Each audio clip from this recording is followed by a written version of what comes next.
Bonjour à tous et bienvenue sur ce webinaire de RapidViews. Donc, comment cartographier vos objets SAP BW. Donc, je suis Jérôme Tocan, le fondateur de RapidViews, et je suis accompagné de Julien Dugrip. Bonjour, notre directeur technique. Alors, je prends la main. Donc, on a coupé l'ensemble des micros. N'hésitez pas à poser des questions tout au long de ce webinaire qui devrait durer à peu près 45 minutes, 45-50 minutes. Et nous prendrons donc l'ensemble de vos questions à la fin du webinaire et nous y répondrons.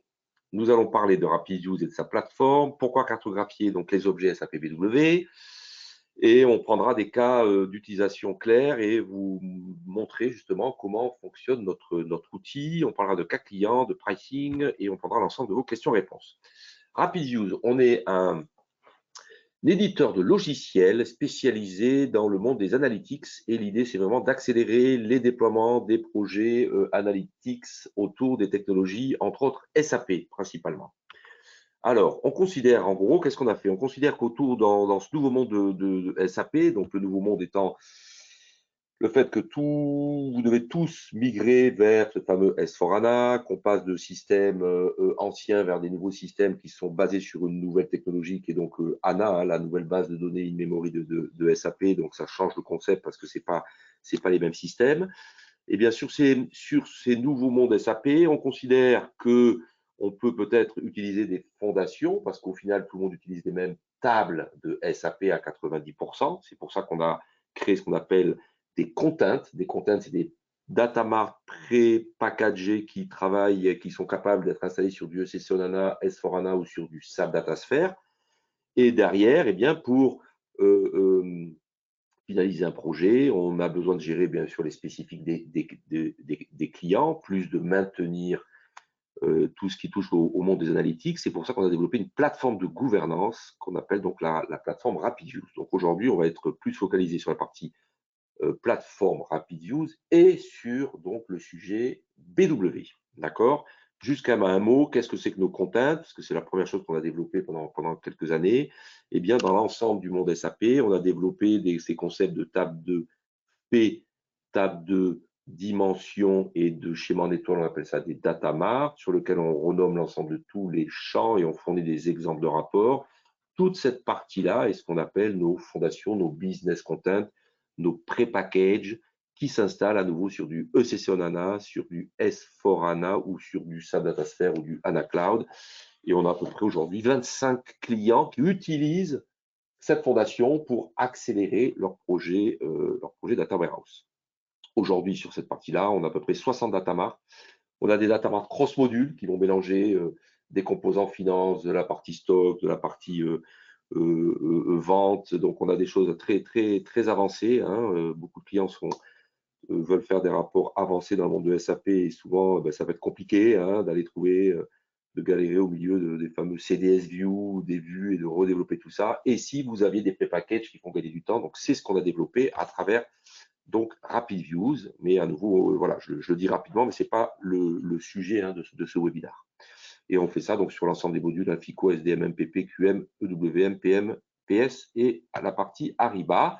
Donc, on a une plateforme, on accélère le déploiement via ces contents et on centralise et on maîtrise toute la partie analytics à travers une plateforme cloud qui s'appelle la RapidViews Platform avec, on va voir, des différents types de fonctions. C'est une plateforme metadata qui ne stocke que de la metadata, on ne stocke pas de la donnée de vos systèmes. Donc, vous voyez, côté reporting, on est capable aujourd'hui d'aller aspirer tout type de rapport de type Web Intelligence, SAP Analytics Cloud, Power BI, Tableau. SAP Analytics for Office, on est capable d'aspirer la partie, les BEX Query, du Digdash, et bientôt, on travaille sur justement la partie toutes les tuiles Fiori pour intégrer dans cette plateforme toutes les tuiles Fiori, celles de SAP et celles que vous allez développer, parce qu'on est d'accord que dans cette mécanique-là, eh bien, l'idée, c'est que vous puissiez importer tout ce que vous faites en termes d'analytics. Et de l'autre côté, on est des spécialistes de la partie pour aspirer tout ce qui est les vues de ces fameux systèmes ANA. Ça s'appelle Calculation Views. Ça s'appelle bien sûr les CDS Views quand on travaille sur S4. Et puis, on est certifié aussi sur SAP DataSphere. Donc, on est capable de remonter toutes les données de SAP DataSphere et, on l'a mis ici, la partie justement SAP BW. Donc, vous voyez, l'idée, c'est, et si vous aviez une plateforme de gouvernance au sens analytics qui permettrait de centraliser et de vous aider à centraliser, organiser, maîtriser, migrer tout ce qui touche à la partie analytics sur la partie SAP. Voilà, c'est vraiment notre vision et notre stratégie. Sur la partie BW, alors, je vais te passer la main parce que tu es quand même beaucoup plus technique que moi, mon cher Julien. Quelles sont les versions de BW qui sont prises en charge et quels sont les différents composants qu'on gère dans la partie BW? Alors aujourd'hui, on prend en charge toutes les versions de BW. Après, c'est plutôt le type de composant que l'on va prendre en charge. Aujourd'hui, on prend en charge les composants de type Data Source, InfoObject, ADSO, Composite Provider, InfoCube, ANA External View et donc la partie BEX aussi, de n'importe quel système BW, BW7.x ou BW1ANA ou BW4ANA, voilà. Prochainement, on gérera les transformations et les ODS Objects, voilà. Et donc, au fur et à mesure, de toute façon, on improvise notre connecteur BW pour gérer de plus en plus d'objets et de plus en plus de spécificités dans notre connecteur. Voilà, tout à fait. Aujourd'hui, ce connecteur se connecte directement à votre environnement avec un login, un password BW. On a un petit extracteur qu'on déploie sur votre environnement. Il faut un login, un password BW, le nom du système, et il va lire un ABAP, entre guillemets, via la couche ABAP, il va lire les données qu'il y a dans votre BW et il va nous permettre justement à nous de récupérer toutes ces données-là pour les intégrer dans notre plateforme de gouvernance. Voilà. D'accord. Donc à nouveau, on aspire de la métadata. Ah, tout à fait. D'accord. Voilà, on n'aspire pas la donnée stockée dans les cubes. Non, le but c'est d'aller chercher le nom des objets, la description, la définition des objets, les jointures, comment ils sont liés entre eux, pour remonter une cartographie des objets. On n'est pas là pour lire le contenu des tables et de la donnée qu'il y a dans BW, tout à fait. D'accord.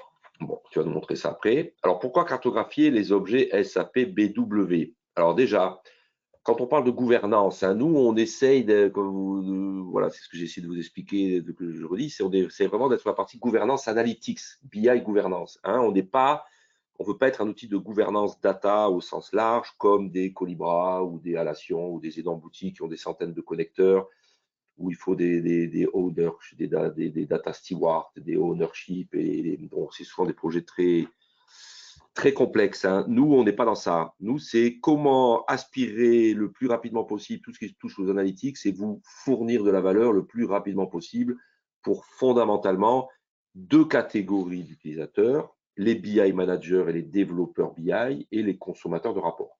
On est vraiment pur dans le domaine des analytics. Hein. Donc, on est vraiment positionné que sur ça. Alors, pourquoi cartographier vos objets SAP BW? Donc, pourquoi déjà on l'a fait? Parce qu'on ne le fait pas pour, on le fait parce qu'on a déjà des clients qui nous le demandent et qui travaillent avec ça, et qui utilisent notre plateforme pour leur partie BW. Donc, il y a souvent aussi beaucoup de turnover important avec beaucoup d'externes et très souvent, eh bien, quand c'est pas bien documenté, voilà, ça peut poser des problèmes quand il y a des nouvelles équipes qui arrivent. Et si on pouvait quand même en 3 clics être capable de cartographier et d'accéder, de voir qu'est-ce qui a été construit au fil des dernières années sur la partie BW, donc c'est une vraie valeur. Être capable de centraliser l'ensemble de toute la partie BI, BW et des rapports dans une seule interface. Préparer au mieux un décommissionnement de BW. Vous êtes très nombreux à vous poser quand même des questions sur l'avenir de BW. Et puis SAP, il travaille aussi. Donc, nous, on discute avec des clients SAP tous les jours, on discute aussi beaucoup avec SAP, donc c'est pas toujours très clair. Hein, je pense que vous l'avez, on peut en parler si vous voulez, mais je pense que vous l'avez compris. Nous, ce qu'on voit, c'est que BW, bien entendu, va rester pendant des années. Hein. BW, il y a des très gros comptes qui ont du BW depuis 10, 20, 30 ans, donc ça va perdurer dans le temps encore pendant très longtemps, mais même si quand même, quand on discute avec SAP, ils rêveraient, bien entendu, que tous les BW soient décommissionnés au profit typiquement d'une plateforme cloud qui s'appelle SAP Datasphere. Hein. Je pense que voilà, c'est ce que pousse SAP. Et puis au milieu de ça, il y a quand même beaucoup de clients qui se posent la question, est-ce qu'on va sur du SAP Datasphere ou est-ce que vous allez vers d'autres plateformes de stockage de données, hein. Il y a du Azure, il y a du AWS, il y a du GCP, il y a du Snowflake, hein, pour parler que des 4 premiers. Hein, mais voilà, donc vous êtes, voilà, les paysages sont variés, vous le savez. Donc voilà, qu'est-ce que chaque voilà, société a des stratégies différentes, des complexités qui ne sont pas les mêmes. Mais voilà, préparer peut-être un décommissionnement pour le futur et permettre d'avoir une cartographie claire pour savoir exactement qu'est-ce qu'il en est, qu'est-ce qui est peut-être utilisé aussi, hein, parce que dans du BW, vous avez peut-être énormément de cubes et que quels sont ceux qu'il faudrait reprendre pour demain migrer. Donc, gagner du temps dans vos migrations vers BW, vers SAP Datasphere ou bien sûr une autre technologie. Et là, on verra qu'on a un outil qui s'appelle Analytics Wizard qui permet de vous aider à ce niveau-là. On peut, comme on est capable de télécharger un cube BW, et rappelez-vous, on a des contents, des datamars prépackagés qui tournent sur du SAP Datasphere. Et si quand vous chargez un cube BW dans notre système, vous pourriez voir l'équivalent dans nos fameux prépaquets de schéma en étoile sur sa datasphère. Voilà, on a des clients qui sont très intéressés par ça. Et puis aussi, bien sûr, accélérer derrière le déploiement et le développement de nouveaux rapports BO parce que tout est centralisé dans une seule plateforme. Donc, on va passer à la démo. Cas d'utilisation pour une cartographie claire. Alors, non, juste avant la démo, alors, on a parlé des contents, on parle de cette plateforme qui permet, on a vu, donc, de centraliser via toute la partie des rapports et des vues et des cubes BW. Et derrière, dans cette plateforme RapidViews, on a deux grandes familles de fonctionnalités.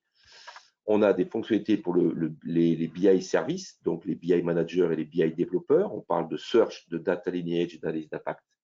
Et on verra qu'on a des fonctionnalités aussi pour les utilisateurs.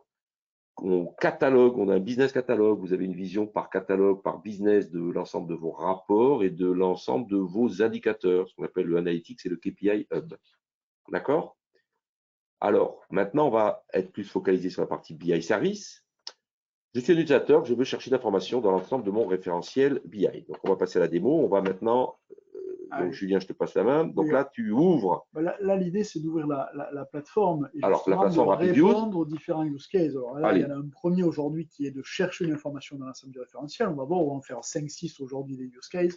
Le premier, il est donc de faire une recherche. Donc aujourd'hui, j'ouvre la plateforme, c'est une plateforme cloud. Donc, du coup, je me suis connecté à ma plateforme avec un login et un password et j'ai accès à tout le référentiel du coup de mon entreprise. Quand je dis j'ai accès à tout le référentiel de mon entreprise, j'ai ici une partie, un menu dit administrateur qui me permet justement d'intégrer tout ce qui est objets, vues, tables ou objets BW, tout ce qui est la partie report, Webis, SAP Analytics Cloud, Analysis for Office. Donc on a quand même possibilité ici de gérer le référentiel et d'importer donc du coup dans cette plateforme toutes les métadatas de votre système. Voilà. Donc une fois que cette partie administrative a été faite, on peut revenir sur la page d'accueil et utiliser donc toutes les fonctions de la plateforme, notamment la partie recherche. Si ici je cherche directement le mot-clé Sales, il va aller me chercher partout dans la plateforme ce qui contient, soit dans la description, soit dans le nom de l'objet, soit dans une colonne, le mot-clé Sales. Donc aujourd'hui, il m'a retrouvé derrière ici des reports et des Bex Query. Donc j'ai des reports de type Web Intelligence, j'ai des reports de type Analysis for Office, j'ai ici deux Bex Query. Je vais retrouver des composite providers, des info objects, voire des data sources. Donc, si je descends ici… Donc, sur la partie BW du référentiel, tu stockes les données par 4 étages, c'est ça? Alors, report et Bex Query, composite provider, info objet ADSO et data source. Tout à fait. Aujourd'hui, on a catégorisé les produits. Alors, tout ce qui est un petit peu la partie couche haute, le report, donc tout ce qui est la Bex Query, les outils de reporting sont dans une seule catégorie. Tout ce qui est composite provider, qui correspond pour nous à la notion un petit peu de cube, est ici dans cette catégorie de cube. Et après, tout ce qui est les autres objets de type info object, ADSO, on va retrouver aussi des ANA external view. Alors, on n'a pas forcément ANA external view. On n'a pas tous les types d'objets là dans cette démonstration-là, mais la plupart des objets vont se retrouver dans cette catégorie-là. Et derrière, tout ce qui est data source, vraiment les sources de données, on va les retrouver dans la partie data source. Voilà, donc aujourd'hui, on a catégorisé selon 4 étages les différents objets. Bon. Si j'ai besoin de détails sur un objet, je vais pouvoir aller afficher les objets. Par exemple, ici, je cherche maintenant cette fois-ci du stock. Il va m'afficher tout ce qui contient du stock et je vais pouvoir aller décider d'ouvrir un de ces objets. Quand je dis ouvrir un de ces objets, attention, je ne l'ouvre pas sur mon outil de reporting, je l'ouvre toujours au travers de la plateforme pour aller voir ses métadatas et sa description. Donc, même si quand on clique ici, on peut, via des Open Doc, on peut lier, un utilisateur pourrait cliquer sur cette image pour ouvrir le rapport. Tout à fait, et ça va t'ouvrir en passant par la sécurité de ton entreprise et tout ce qui est déjà mis en place, tu pourras aller ouvrir n'importe quel rapport. Tout à fait. On le verra tout à l'heure dans une autre partie de la démonstration, mais voilà, on pourra ouvrir le report. Donc là, ici, j'ouvre un report. Je peux aller voir la liste des colonnes de ce report. Donc, je vais savoir aujourd'hui ici quelles sont les colonnes et les objets qui ont été utilisés pour créer ce report. Je vais pouvoir aller voir ici au niveau du lineage, justement, qu'est-ce qui était utilisé comme objet dans mon référentiel pour créer ce report. Donc, je vois ici que ce report est un report de type Analysis for Office, qui est basé ici sur une Bex query qui porte le nom de VMMIM01, qui est basée, elle, sur un composite provider, ce composite provider est basé sur 2 advanced DSO, et chacun de ces advanced DSO est basé sur différentes data sources. Donc aujourd'hui, je suis capable de cartographier le lineage complet qui m'a permis de créer ce report. On est très sophistiqué dans toute la partie data lineage où on passe d'un rapport, on est capable de descendre à la source. Hein. C'est ça. Hein. Là, on est sur la démo, on parle aujourd'hui de BW. Oui. On a des clients qui utilisent cette interface sur la même chose, sur des CDS View. Oui. On est d'accord, sur des ANA View. Ça va marcher sur tous les objets de type SAP qu'on prend en charge au niveau de nos connecteurs. Voilà, donc si je charge des CDS View, si je charge des reports Power BI, si je charge des calculation view, voilà, tout objet que je charge dans mon référentiel, automatiquement, s'il est utilisé par un autre objet, le lien va se faire. Et ce lien est automatique. Puisque nous, quand on charge un rapport, on récupère la source de ce rapport, qui a un nom technique, oui. Et on arrive à matcher ça avec le nom technique qui est dans notre référentiel. Donc, si la vue, la Bex query a été chargée dans le référentiel, automatiquement, le rapport va se lier à ce Bex query. La Bex query a comme source ici, par exemple, un composite provider. Si le composite provider est connu dans le référentiel, automatiquement, la Bex query va s'y lier au composite provider. Voilà. D'accord. On travaille sur la metadata. Voilà. Et le lineage est automatique. Aujourd'hui, ce n'est pas le client qui a besoin de faire lui-même son lineage. On le construit à la volée. D'accord. Très bien.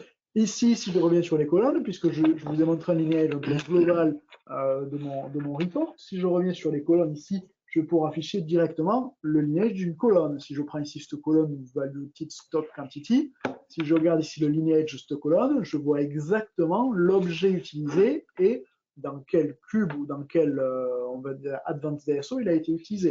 Là, j'ai un lineage plus précis, mais pas la totalité du lineage de mon report, mais au moins je sais exactement d'où vient cette colonne-là. Voilà, j'ai vraiment le lineage à la colonne, cette fois-ci. Donc j'ai deux types de lineage, un lineage à la colonne ou un lineage global à l'objet. D'accord. Si je reviens ici en arrière sur mon data lineage, je pourrais aussi me dire, tiens, voyons voir, j'ai un data source ici qui est le 2LIS, je voudrais aller voir ce data source. Quand je dis voir ce data source, je vais voir la liste des colonnes qui sont présentes dans ce data source. Et là, ici, en termes d'analyse d'impact, je vais pouvoir aller me dire, tiens, voyons voir s'il n'y a pas autre chose que ce report qui utilise ce data source-là. Donc ici, je remonte en termes d'analyse d'impact pour savoir si cette data source n'est pas utilisée dans d'autres objets. On voit que finalement, ce data source est utilisé dans pas mal d'autres objets. Donc je peux comme ça monter et descendre selon ce que tu cherches. Et parce que tu vas trop vite dans ta démo parce qu'après il y avait les cas là, il fallait que je te demande. Ah non, il y en a d'autres cas. D'accord, mais j'étais censé cliquer sur une slide d'abord. Ah bon? Ah, pardon. D'accord. Arrête-toi au data lineage, s'il te plaît. Voilà. Donc, data lineage, c'est je présente un cube et je peux descendre pour voir jusqu'où tout le détail, comment il a été construit. C'est ça? Vas-y, tu me casses mon. Je ne suis pas sûr que dans les slides, il y a la. Mais si, tu vas voir. Là, on était dans. La première fonction, c'était le data search. Tout à fait. Là, remets-moi-le en plein écran. Alors, tu me casses mon plan là, vas-y, pourquoi ne marche pas ta souris là? Ah si. On a perdu la souris. Tiens.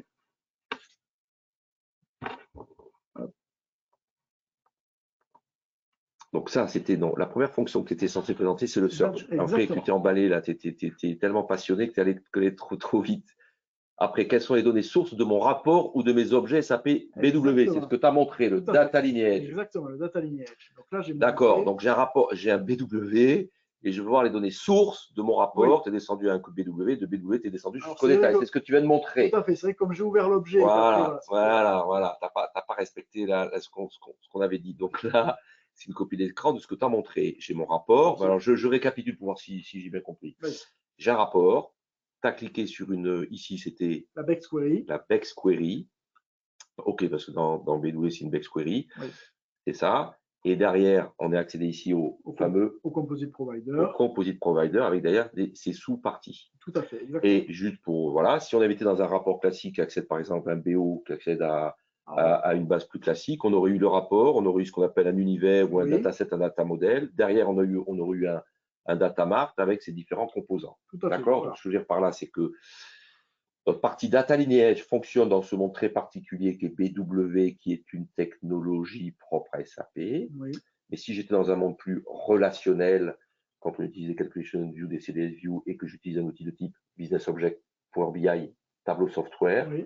ou SAP Analytics Cloud, on aurait eu un rapport, Oui. on aurait eu des couches sémantiques qu'on appelle un univers, un dataset, Tout à un data fait. model, avec des data marks, des schémas en Oui. étoiles divers et variés, et l'ensemble des tables de Des faits, tables de tables, dimensions, tout à fait. etc. Exactement. Bon, tu vois, voilà, j'essaie de me récupérer. Donc la démo, tu nous l'as montré.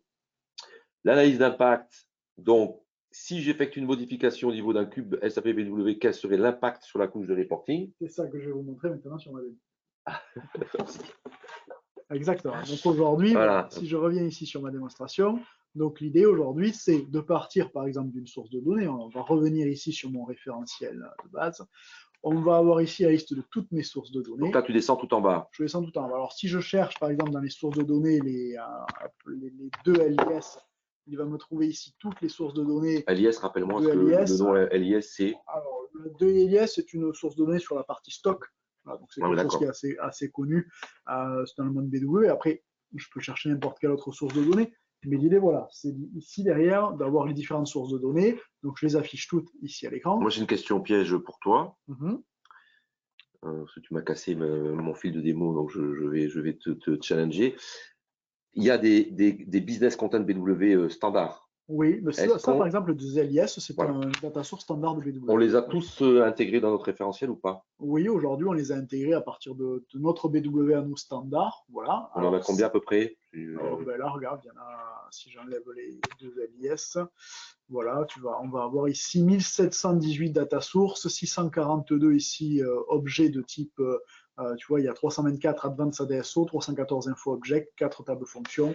Voilà, donc là, j'ai un petit doute qu'on ait l'exacte complétude de tout BW. Et ça, c'est nous, mais demain, quand on va chez un client, on va importer tout ce qu'il veut qu'on importe. Tout à fait. Alors, en fait, chez un client, quand on va se connecter à un client, on a un référentiel vierge, on va importer tout ce qu'il a. S'il n'a fait aucune modification des objets BW standards, finalement, il va avoir quelque chose d'assez équivalent à ce que j'ai à l'écran. Ouais. Si lui, par contre, il a fait beaucoup de modifications, il a créé ses propres contents ou il a rajouté des champs Z, on va retrouver finalement bien ses noms à lui et ses zones à lui, ses objets à lui. On est d'accord. Tout à fait. Juste une aparté, là on parle de BW, on a un référentiel qui contient toutes les CDS View de SAP. Oui, c'est exactement le même principe. Aujourd'hui, nous avons chargé sur notre serveur S4HANA qu'on a en interne toutes les CDS standards de SAP. Il y en a 65 000 à peu près sur les. Alors, il y en a à peu près 17, 18 000 sur les versions 2021. Sur la dernière version en date, la 2023-02, si je ne dis pas de bêtises, il y en a plus de 65 000. Et là, c'est pareil. On va arriver chez un client, nous, avec ce référentiel standard de SAP. Si jamais on se connecte au référentiel du client, on va télécharger toutes les CDS qui sont sur ce système. Alors, on va retrouver une grande partie des CDS standards, mais aussi les siennes qu'il aura modifiées s'il en a modifié. Voilà. Tout à fait. D'accord. Donc là, tu cherches donc un 2LIS, qui est un composant bas de BW. Une source de données de type 2LIS, je vais aller chercher ici n'importe un 2LIS, hop, j'ai été un peu vite, un 2LIS 03, ici, et je vais pouvoir, à partir de ce 2LIS, voir la liste des colonnes présentes dans cette source de données, et je vais pouvoir voir en termes de data lineage, j'ai pas pris le... C'est juste que je n'ai pas pris le bon data source par rapport à tout à l'heure. Laisse-moi le retrouver dans le... Maintenant, c'est moi qui donne ma démo. Hop, j'étais sur le Sales Overview Report, n'importe. Non, j'étais pas sur le Sales Overview Report, j'étais sur le Stock Analysis, et c'était dans celui-ci, c'était le 2LIS, c'était celui-ci. Et donc là, en termes d'analyse d'impact, voilà, je retrouve en termes d'analyse d'impact tous les objets qui sont utilisés dans ce data source-là. Donc ces 4 objets-là, c'est des... Ce sont ici, ce sont des Advanced ADSO. Donc si jamais je modifie quelque chose ou j'interfère sur ce 2LIS, automatiquement, je vais impacter tous les objets qu'il utilise au-dessus. Voilà, donc je peux voir en termes on va dire d'événements en cascade, savoir si je fais un ajout ou une modification dans ce data source, quels sont tous les objets que j'ai au-dessus qui vont être impactés. D'accord. Donc c'est vraiment ce concept d'analyse d'impact. On prend une donnée source et on voit tout l'impact qu'il y aurait si on fait des modifications. Exactement. Ok, merci Julien. Donc là, le cas suivant, donc l'analyse d'impact, c'est ce que tu viens de nous montrer. Exactement. Voilà, donc on a vu les 3 fonctionnalités majeures qu'on a dans notre outil pour la partie plus côté technique, le search, le lineage et l'analyse d'impact sur, donc aujourd'hui on était focalisé sur BW, mais j'en ai parlé un petit peu, ça pourrait être des CDS View ou n'importe quel composant de SAP. D'accord? De l'autre côté, pour les utilisateurs plus métiers, on a des fonctionnalités pour eux. On parle de hub de rapports et d'indicateurs et ce concept de business catalogue. D'accord? Je suis nouveau dans mon entreprise, j'ai besoin de connaître les objets SAP BW et les rapports qui sont disponibles dans mon service. Alors, vas-y, montre-nous comment ça… Alors ici, du coup, pour utiliser cette fonctionnalité, donc si je reviens ici sur mon référentiel, je reviens à ma page d'accueil, j'ai ce qu'on appelle mon business catalogue. Alors c'est quoi le business catalogue? Le business catalogue, ça contient tous les objets que j'ai dans mon référentiel, j'en ai pas plus, pas moins, je vais retrouver mes BexQuery, mes reports, mes advanced ADSO, par contre, je suis capable de les organiser selon des domaines métiers sur une vue qui est pure là maintenant métier. Exactement. Donc je peux définir ces sphères qui contiennent un nom. Donc ici j'ai sales et distribution avec des sous-composants. Hein, on parle de commande, de livraison de factures, échange de livraison, transport et conditions de prix. Là ici ça reprend d'ailleurs les sous-blocs hein, du module SD de SAP. Oui. Et à côté tu as mis Material Management, c'est ça? Exactement. Et donc là du coup on a pu entre guillemets créer selon son entreprise ses propres catégories. Si je dois appeler les catégories d'une certaine manière, je les appelle d'une certaine manière. Si moi, je ne fais pas de transport dans mon entreprise, je ne crée pas la catégorie transport. Et je vois que je retrouve ici la liste de tous mes reports, la liste de toutes mes BexQuery, la liste de tous mes composite providers. Donc je peux voir tous les détails comme ça. Mes data sources. Donc voilà, donc tous mes objets qui sont dans mon référentiel sont toujours là. Hein. C'est toujours les mêmes. Par contre, cette fois-ci organisés non pas par des étages de type data source, report, sémantique, mais plutôt par les catégories de mon entreprise. Si je sélectionne par exemple la brique commande, je limite à 3 reports l'affichage puisque je n'ai organisé dans cette brique commande que 3 reports. Si je veux voir la partie BexQuery, je n'ai plus que 8 BexQuery. Si je veux voir la partie data source, je n'en ai plus que 3 parce que j'ai décidé de mettre dans cette brique-là seulement ces objets-là. Mais je peux au moins, comme ceci, orienter mes utilisateurs très rapidement sur les objets à disposition autour de la commande, les objets à disposition autour de la gestion des stocks. Voilà. Donc je peux comme ça très rapidement en fait mettre à disposition tous les objets de ma BI au travers plutôt de ma cartographie de mon entreprise, de mes process. Voilà. Si derrière ici je veux voir la partie business layer, je peux afficher aussi le business layer. Dans le business layer, je vois tous les objets provenant justement d'une BexQuery, d'un report. Voilà. Donc je vais avoir la liste des KPI, je vais avoir la liste des objets, je vais retrouver tout ce qui existe entre guillemets dans ce que j'ai rangé, donc dans mes 3 reports, dans mes X BexQuery, dans la partie commande. Donc j'ai visibilité de la partie sémantique, des champs et des objets dans le business catalogue.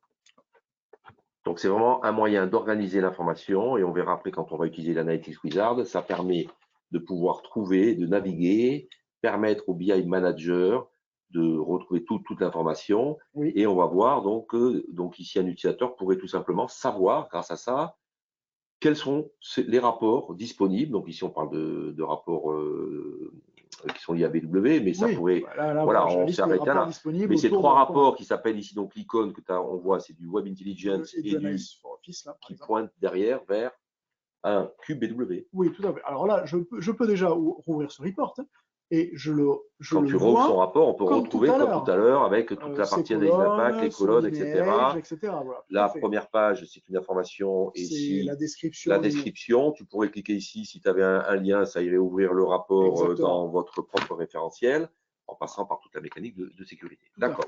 Voilà. Ça, cette partie-là. Donc ça, c'est la partie, justement, notre business catalogue. À nouveau, on a une vision qui est vraiment là beaucoup plus fonctionnelle. OK. J'ai plusieurs outils de reporting au sein de l'organisation. Comment centraliser l'information? Alors, on a créé un hub aussi parce qu'on voit de plus en plus d'organisations qui ont de plus en plus d'outils de reporting. Hein. Il y a les systèmes qui s'appellent les vieux business objects, par exemple, et puis on va retrouver du Power BI de plus en plus dans les organisations, et puis les clients SAP ont de plus en plus de SAC, SAP Analytics Cloud. Tout à fait. Donc là, pareil. J'ai ouvert un autre référentiel ici avec mon Analytics Hub. Voilà, donc je me positionne ici directement sur mon Analytics Hub. et mon Analytics Hub m'affiche la liste de tous les reports que j'ai à disposition. Là, j'en ai 77 sur ce référentiel-là. Vous voyez, je peux les trier par type de report. Si je ne veux, par exemple, me faire apparaître que les SAP Analytics Cloud, je n'ai que mes reports SAP Analytics Cloud. Si je veux rajouter en plus les Analysis for Office, ils sont là. Si je rajoute en plus les Power BI, je les ai là. Et ainsi de suite, ainsi de suite. Là, on a ça, et on a dit qu'on travaillait, là, il n'y est pas, mais on a rajouté un connecteur qui s'appelle DigDash. Oui. Voilà. Et on va aussi, on est en train de travailler pour ajouter les tuiles Fiori. Exactement. Ça intéresse beaucoup nos clients qui ont migré sur du S4HANA et qui ont mis en place ces bouts de tuiles, qui sont des bouts de rapports transactionnels liés à des transactions. Donc, ce n'est pas un outil de reporting au sens Power BI, SAC ou BO, non, mais ça reste une interface de visualisation de données à l'intérieur de S4. Et beaucoup de clients modifient ces tuiles Fiori pour affiner les transactions et avoir des bouts de rapport qui sont liés à leurs transactions. Donc, on va pouvoir aussi centraliser ici. Tout à fait. En fait, aujourd'hui, on peut centraliser dans le référentiel tous ces objets-là. Prochainement aussi les tuiles Fiori. On les retrouvera dans la recherche. Si je fais une recherche sur le nom dans ma barre de recherche, il va me retrouver la tuile Fiori qui contient ce nom. On le retrouvera dans le business catalogue. Si j'associe une catégorie de mon entreprise cette tuile Fiori, et bien entendu, on va le retrouver ici dans la partie Hub qui me permet d'afficher tous mes reports. Ici, si je cherche par exemple le mot-clé livraison, il va m'afficher tous les reports qui gravitent autour de la livraison. Et bien entendu, si je clique sur le report, de la même manière que tout à l'heure, j'ouvre le report pour voir sa description, pour voir ses colonnes, pour voir son suivi de données. Donc en fait, j'ai quand même toujours accès aux mêmes informations. Oui, la structure du produit est le même. À chaque fois, on part de différents niveaux. Exactement. Tu pars d'un hub qui contient des rapports, tu pars d'un BW, tu pars d'un BEX, tu pars de n'importe quel composant, et après, on peut monter, descendre à tous les niveaux. Et je peux aussi, bien entendu, filtrer par ici, tu peux le voir aussi par les fameuses catégories métiers que j'ai créées. Donc, je peux aussi filtrer mes objets par ces différentes catégories métiers. Exactement. Voilà. Donc, la partie Hub est plutôt orientée utilisateur final. Là, vous voyez, on ne parle pas de table, de colonne, de lineage. On reste vraiment dans un catalogue de rapports. J'arrive dans l'entreprise. Qu'est-ce qui est à disposition? Qu'est-ce que j'ai? Voilà. Et c'est à partir de là, on met à disposition l'ensemble des rapports, sachant qu'à nouveau, on est une couche au-dessus des outils de reporting, parce que dans mon organisation, il y aura un mélange de peut-être de Power BI, de SAC et de BO et de autre chose. Exactement.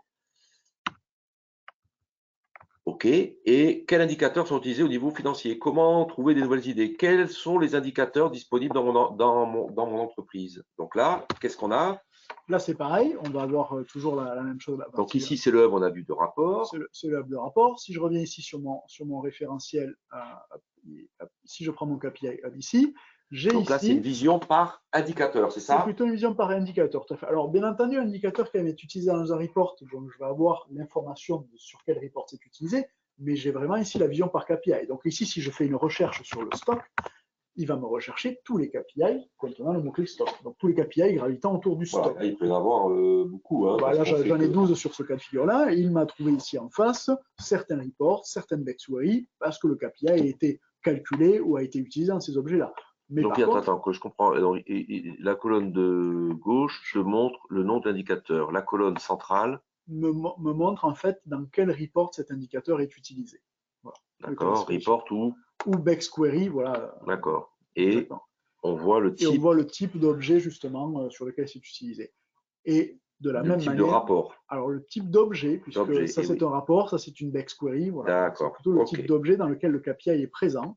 Et là, c'est pareil, de la même manière que tout à l'heure, je peux cliquer et aller réouvrir le report pour voir justement le KPI dans le report. Voilà, donc, comme tout à l'heure, je peux très rapidement après aller ouvrir l'objet qui m'intéresse. Et comme tu le disais tout à l'heure, ensuite ouvrir l'objet dans ma plateforme de BI ou dans mon report. Mais là, l'idée, c'est plutôt que de chercher le nom d'un rapport ou d'une description qui ne contient pas forcément le nom du KPI. Là, c'est plutôt chercher le KPI. Je veux chercher tout ce qui tourne autour de la marge, tout ce qui tourne autour de mes quantités de livraison, tout ce qui tourne autour de mon transport. En termes de KPI, il va me montrer tous les reports. Des fois, d'ailleurs, je vais trouver des reports qui n'ont rien à voir en termes de nom, mais parce qu'on a fait un calcul de marge dans ce report-là. Et moi, ce qui m'intéresse, c'est de savoir partout où on calcule la marge, par exemple, dans mes reports d'entreprise. Donc, on importe tous les indicateurs du client et on pourra aussi visualiser l'ensemble de tous les indicateurs que nous, on met en disposition via nos fameux contents. On a plus de 300-400 indicateurs qu'on a déjà pré-mâchés à travers nos contents qui tournent sur la partie FICO, SDM, MPPQM et tous les différents modules de SAP où on a plus derrière des exemples de rapports. Hein. Donc, on pourra bien sûr mixer les deux. Si un client a nos content, tout à fait, il va retrouver aussi dans la plateforme la liste de nos KPI aussi. Super, merci Julien. Donc côté utilisateur, on a parlé de ces 3 fonctionnalités majeures.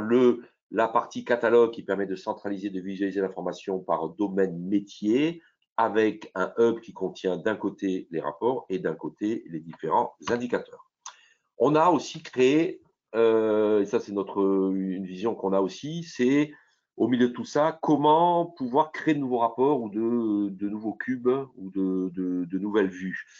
On a créé ce qu'on appelle l'Analytics Wizard. C'est un assistant intelligent pour créer vos analytics. Et si, maintenant qu'on centralise toute cette complexité, donc on parle de tout ce que vous avez lié à toutes nos propres, on a parlé de nos contents, on a parlé demain de l'ensemble de toutes les tuiles Fiori, on est capable d'intégrer toutes les CDS View de SAP. Donc, et si vous aviez un référentiel qui contenait tout ce qui gravite autour des analytics de votre monde SAP, et si à chaque fois que vous avez une question, vous glissiez, déplaciez des objets, que ce soit un bout de rapport avec une table, une colonne ou quoi que ce soit dans une sorte de chapeau de magicien, et que derrière, il vous donnait comme réponse, par rapport à votre demande, il y a déjà un rapport qui existe, donc allez ouvrir le rapport.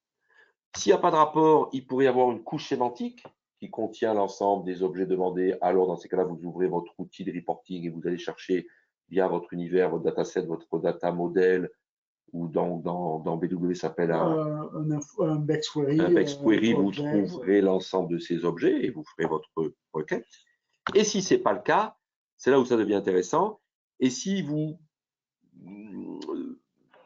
affichez l'ensemble des différents chemins possibles, des différents cubes disponibles, l'ensemble des différentes CDS disponibles que vous pourriez utiliser et qui vous générer une sorte de recette en disant allez chercher ce cube, vous pouvez prendre ce cube, rajouter telle et telle information, ou vous pouvez mettre des commentaires. Ou en gros, quand vous faites une réunion avec un utilisateur fonctionnel et un utilisateur développeur ou un BI manager, quand vous sortez de vos réunions, vous auriez écrit et vous auriez l'outil qui vous aurait tout pré-mâché en la recette, entre guillemets, du besoin fonctionnel qui était émis par votre utilisateur. Est-ce que ça vous permettrait de gagner du temps et d'aller beaucoup plus vite dans la création ou la migration de vos systèmes? Voilà, c'est ce qu'on a développé à travers cette Analytics Wizard qui génère des recettes et qui permet de centraliser l'ensemble de toutes les demandes.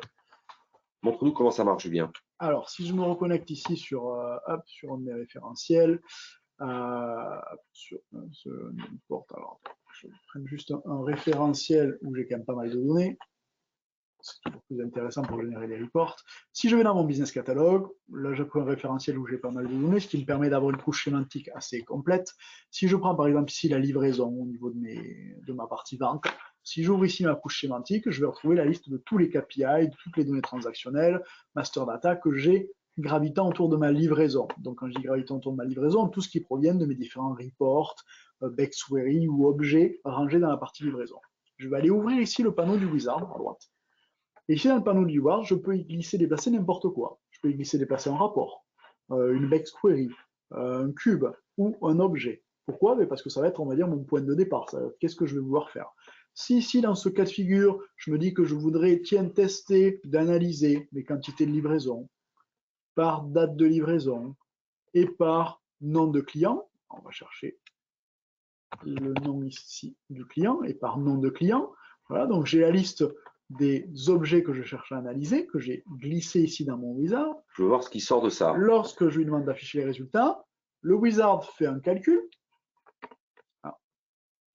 Bon, c'est l'effet des mots. Je ne sais pas pourquoi il ne m'a rien trouvé. Est-ce que c'était dans le bon référentiel peut-être? Oui, je suis dans le bon référentiel. Je vais me reconnecter. Rapidios 3.0. Je suis bien dans le bon référentiel. J'ai bien tout. Il n'y a pas de raison normalement. Tiens, c'est. Tu as pris les bons objets que tu voulais. J'ai bien tout pris ce que je voulais dans ma démo. Je vais me déconnecter, me reconnecter, mais il n'y a pas de raison. Normalement, c'est peut-être une histoire de cache ou de connexion, mais normalement, ça.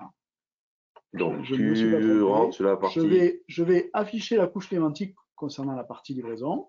Je vais ici aller chercher ma date de livraison. Je vais aller chercher ma quantité de livraison. Je vais aller chercher au niveau de mon client le nom de mon client. Alors, je vais le rechercher parce qu'au niveau du client, il y a quand même pas mal de caractéristiques. Je vais récupérer le nom de mon client. Et ici, je vais chercher à afficher les résultats Bon, eh bien, c'est l'effet démo pour aujourd'hui. Bon, parce que normalement, il allait quoi? Dans ce cas-là, il allait être affiché quoi? Il y avait un rapport qui contenait. Tout à fait, il y a pas mal de choses. Alors, laisse-moi juste, sinon, me reconnecter sur notre référentiel, mais il n'y a pas de raison que ça ne marche pas. Hop. Bon, c'est le syndrome de la démo. Ah, surtout que ça marchait très bien ce matin. Bah écoute, oui, mais c'est. Hop, si je me connecte ici sur notre référentiel, sur mon business catalogue, je vais retrouver mes livraisons. Voyons voir. Ici.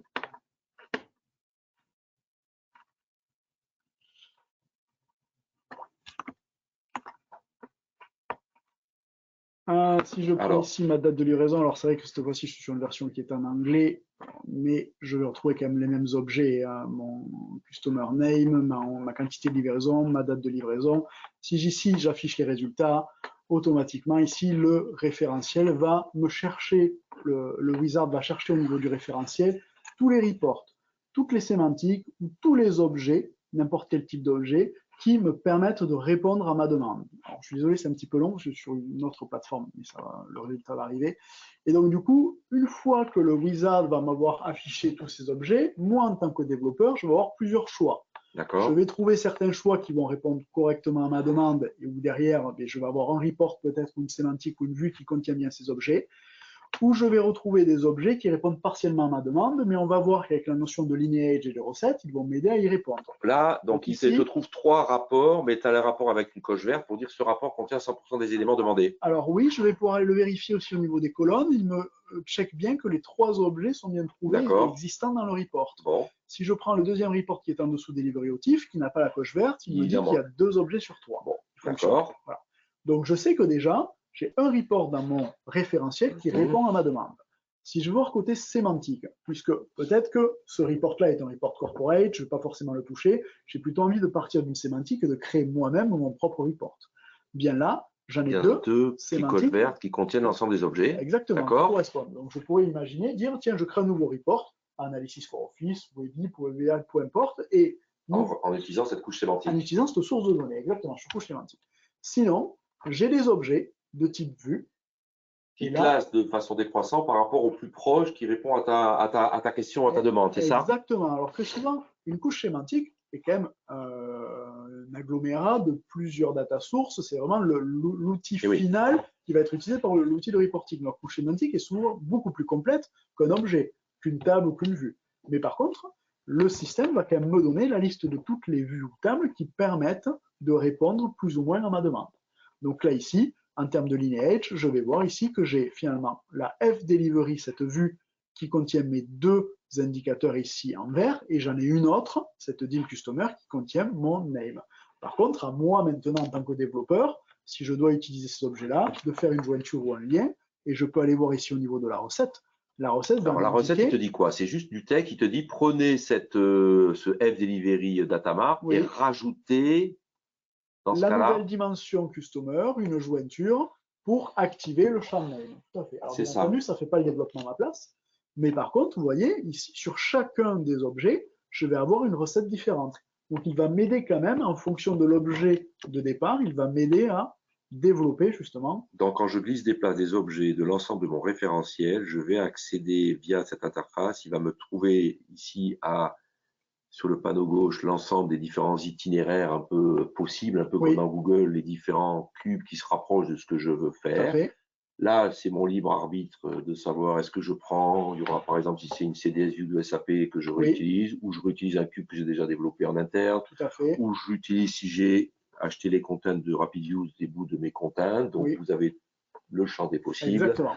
Et ça permet de réfléchir intelligemment autour d'une mécanique et d'une vision qui a déjà tout centralisé, tout prémâché dans cette plateforme, c'est ça? Oui, et puis ça permet aussi souvent de ne pas redévelopper des choses. Quand on voit qu'il y a 80 ou 90% qui est déjà développé dans une vue ou qu'il y a quelque chose d'existant, on peut repartir de cet objet-là, plutôt que de repartir à chaque fois d'une feuille blanche et de refaire un nouveau cube, une nouvelle vue, un nouveau report. Ça permet aussi d'éviter de démultiplier les objets dans la plateforme. D'accord. Bon, ben super. Très bien. Bon. Ça, Donc, c'était il y a la eu partie wizard. un petit quick sur la, voilà, Oui, sur la voilà. démo, on les fait démo. Ok, super. Bon, écoute, merci. Donc ça, c'est vraiment notre intelligence qu'on développe avec Analytics Wizard qu'on est en train de mettre d'ailleurs dans tous les différentes interfaces Alors, de l'outil. On est aujourd'hui. aujourd'hui, je suis parti du business catalogue et glisser déplacer. Alors, je pouvais glisser déplacer un report, n'importe quel objet, mais ce petit panneau là du wizard va être disponible partout.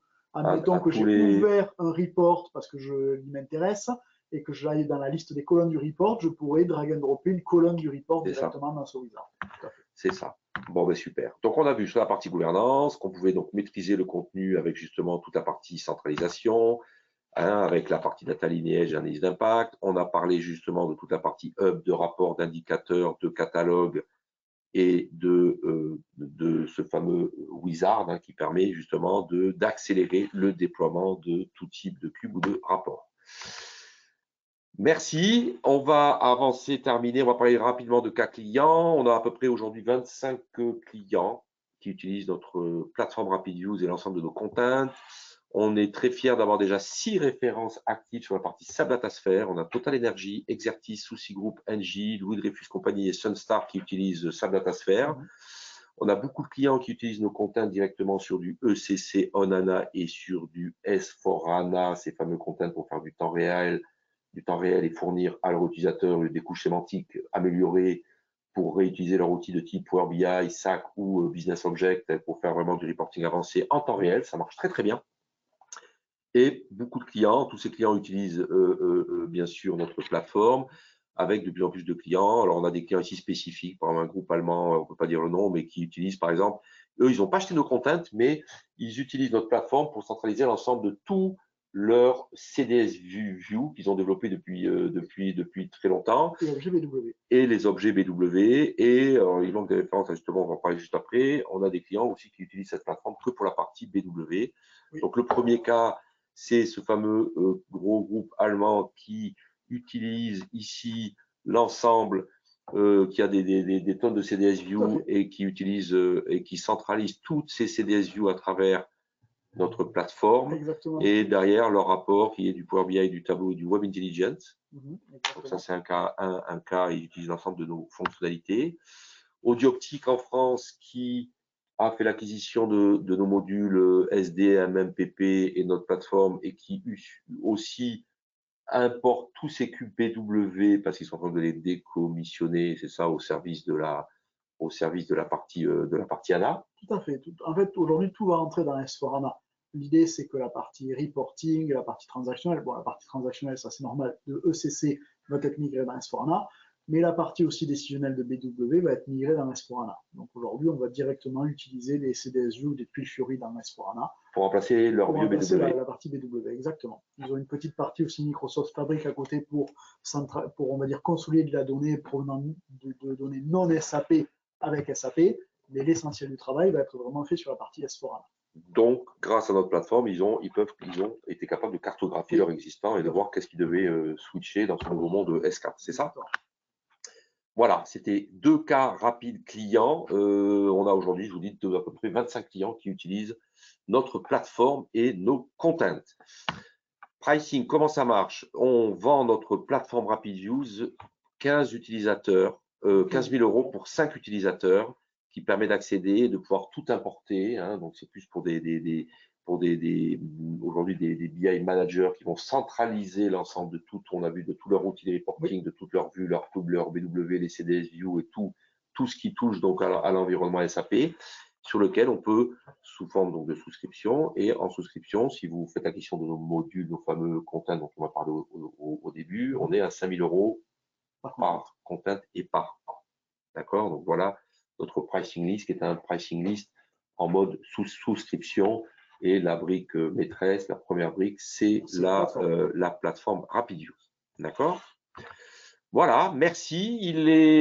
On est à peu près dans les temps, il est 11h50. On arrive à la fin de cette présentation. N'hésitez pas, on fait des POC en quelques jours, en très peu de jours. Hein, donc le meilleur moyen de trouver, de voir si ça fonctionne pour vous, ben, c'est de nous tester, hein, de tester la plateforme. On est capable de se connecter à l'ensemble de vos rapports, de vos vues, de vos cubes BW. On importe Et on vous met à disposition, bien sûr, la plateforme. Donc, ça peut aller très, très vite entre 1 et 3 jours de POC. Hein. Donc, c'est vraiment très, très rapide. On a sur le site internet des livres blancs, des ressources. N'hésitez pas à télécharger l'ensemble de tous nos livres blancs sur les différents, que ce soit les contents ou l'ensemble de nos fonctionnalités. On a des partenaires un peu partout. En France, on travaille avec STMS, qui est un partenaire mid-market qui est en France. On travaille avec Auguste Arrive. On travaille aussi beaucoup avec Capgemini.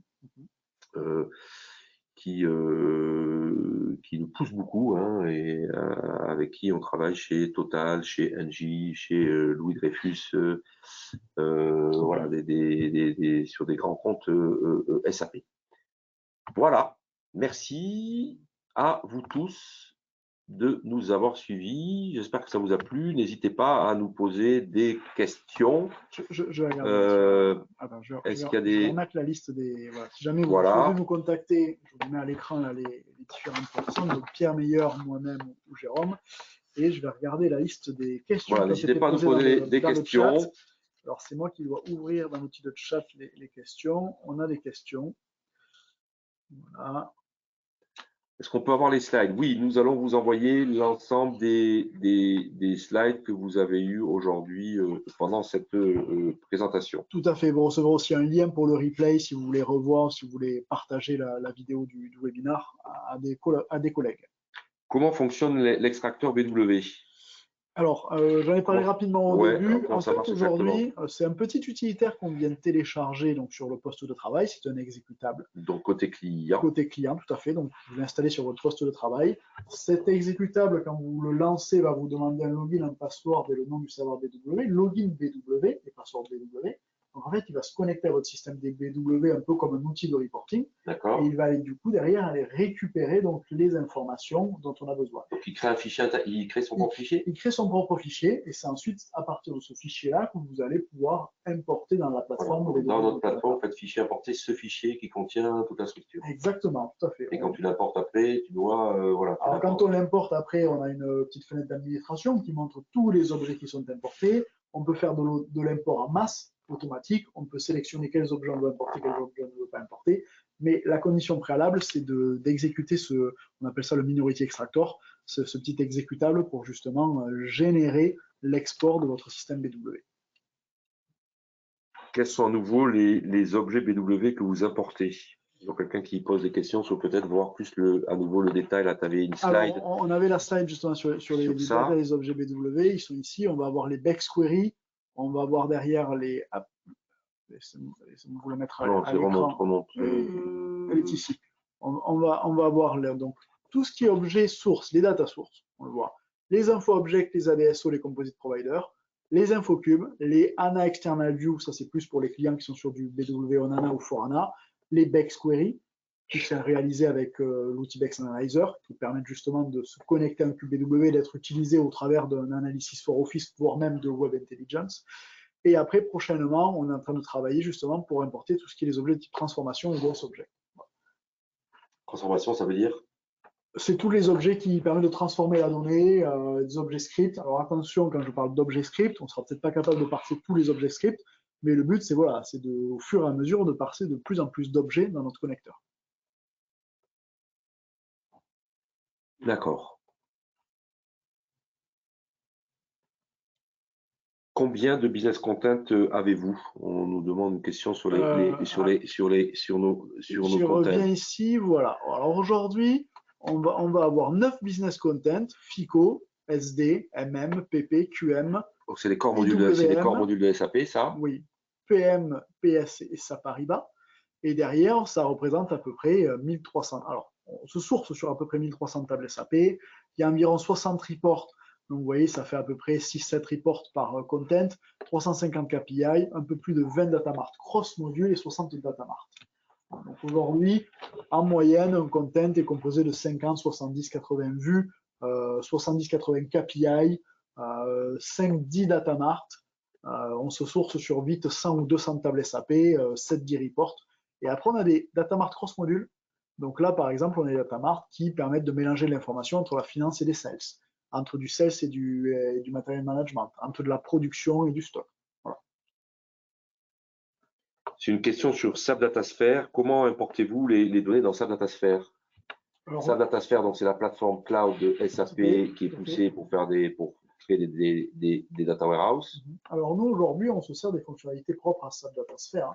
Donc SAP Datasphere a son propre extracteur, nous permet de nous connecter à un système S4, ECC on ou ECC, et derrière, à partir de cet extracteur, nous on va ramener dans SAP Datasphere toutes les informations dont on a besoin. Donc si par exemple ici, vous voyez, notre content se source sur 1300 tables SAP, eh bien, on va se sourcer aussi sur ces 1300 tables SAP dans SAP Datasphere via l'extracteur de SAP Datasphere.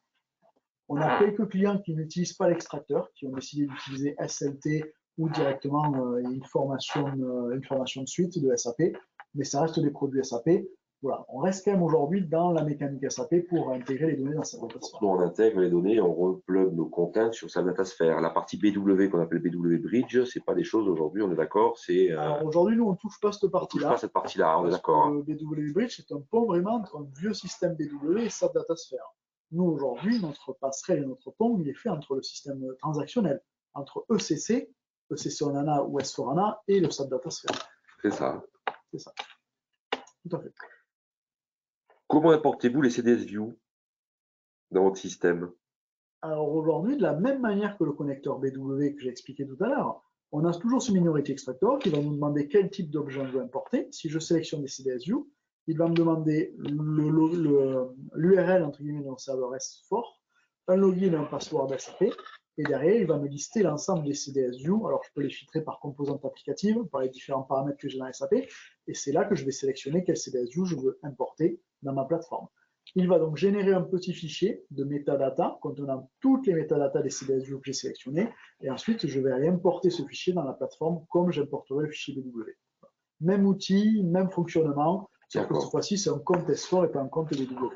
D'accord. Bon, en tout cas, ça peut aller très vite à tester, hein, c'est ça, parce que de toute façon, il n'y a pas de problème de sécurité parce que c'est que de la metadata. Donc ça avantage aussi, d'une plateforme cloud où il n'y a pas vraiment de déploiement à faire non plus chez le client. C'est ça. Et le fait que ce soit que de la metadata, il n'y a pas de problème de sécurité. Voilà, c'est facile à vérifier parce qu'il y a toujours un fichier intermédiaire qui est créé que vous pouvez ouvrir et bien entendu voir le contenu. Donc c'est pour ça qu'on est, en termes de RGPD, on a rarement de problème avec nos clients. Voilà, bah écoutez, on arrive à la fin. S'il n'y a pas de questions supplémentaires, merci d'avoir assisté à ce webinaire RapidViews aujourd'hui dédié à la partie BW. Hein, donc tout ce qu'on apporte sur BW et quelle est la valeur d'être capable donc, de centraliser, gérer, maîtriser tout ce qui touche à BW. On a aussi bien sûr expliqué qu'au milieu de ça, on pouvait accéder à tout type de rapport, de vue SAP, on pouvait tout cartographier et qu'on avait aussi des contents qui permettaient aussi d'accélérer le déploiement d'analytics, aussi bien sur du ECC, du S4 ou du SAP Datasphere. Voilà, on est dédié à la partie analytics de nos clients. Donc n'hésitez pas à nous challenger, à revenir vers nous si vous souhaitez des présentations, des démos, des maquettes avancées. Merci, merci à vous tous. Merci Julien pour la démo. Merci, à bientôt. À vous. Merci bien. Au revoir.